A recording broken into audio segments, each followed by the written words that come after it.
me, that's also opportunity and listening their stories. I get some new ideas, and the professor Tanzir reminded me that when I started to work for the government in 2007, after the experience in private sector and NGO sector with coding, my first job was linked with privatization of one large state-owned enterprise, and I was head of one team preparing the documentation for privatization. And after looking in all documentation and in all data, we made the presentation for the privatization committee, for the ministry.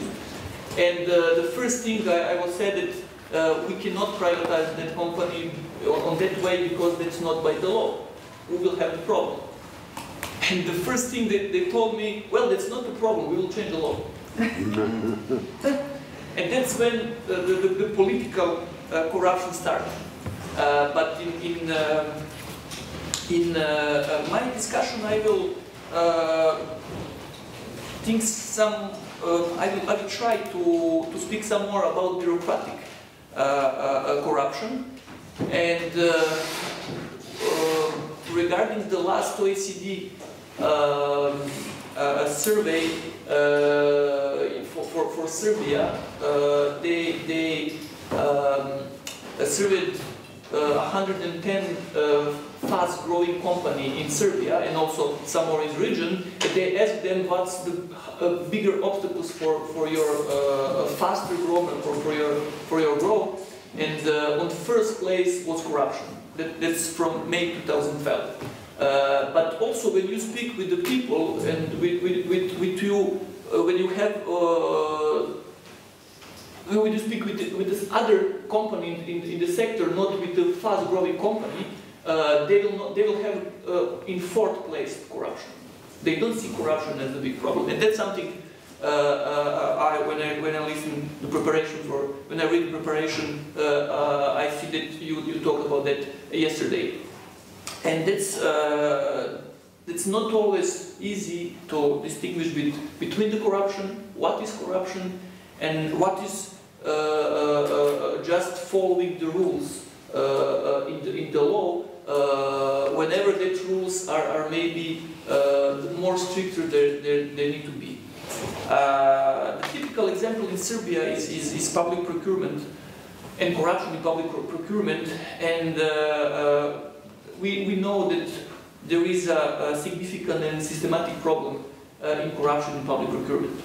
That's why we try to, I would say we tried to change the law in 2011 to 2012, and the first problem we had in that way, after the all political problems, etc., and a lot of lobbying group trying not to touch nothing in the field, when we investigate deeply and enter deeply in the topic, we figured that it's not easy to say what's corruption and what is something else in that law.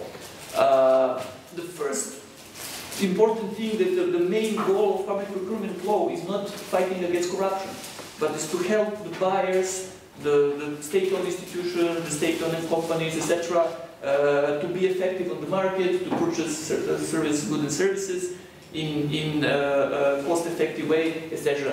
But also you need to put some point in the law in order to prevail the corruption, and also you need to be flexible enough in order not to stop all public procurement in the market. And I will give you two different examples when we wasn't sure what to put in the law.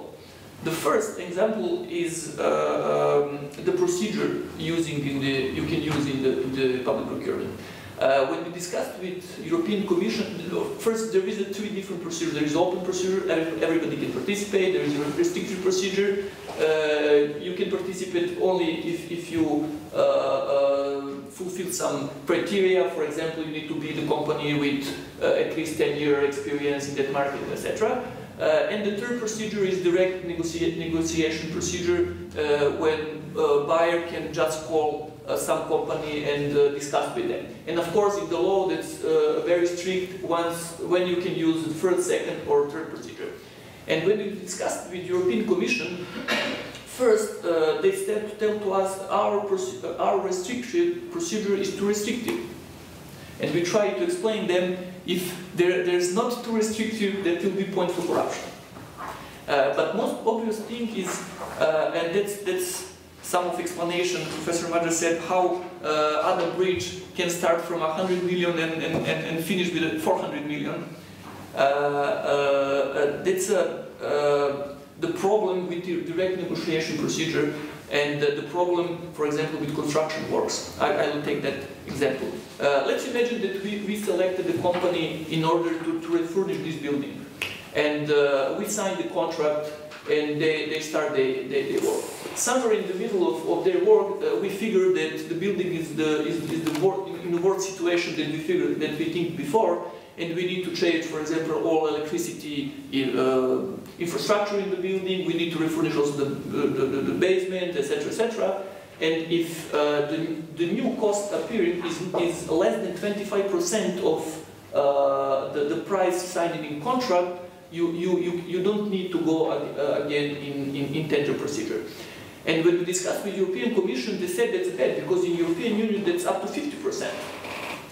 But after the lot of discussion, they present us the data, and we asked, what's the average excess of price in European Union? Overrun. Cost overrun. They said it's between 5 to 10%. They have possibility to use 50, to go up to 50, but it's on average 5 to 10. In Serbia, that's near to 25. It's near to 25. How that works? You agree with some company to participate in the tender. You agree with them, they will give 10 to 15% cheaper price. They will win the tender, and then you will build the price up to 25%. Yeah. And that's pure corruption. But also there is a possibility to go again and again in same procedure. You can separate that building in different floors, in different whatever, in the bridge, then the roads to the bridge, then something else, and like that you can build your price. And that's everything by the law. And that's how we now think that, of course, okay, let's cut 25%, let's put the 0.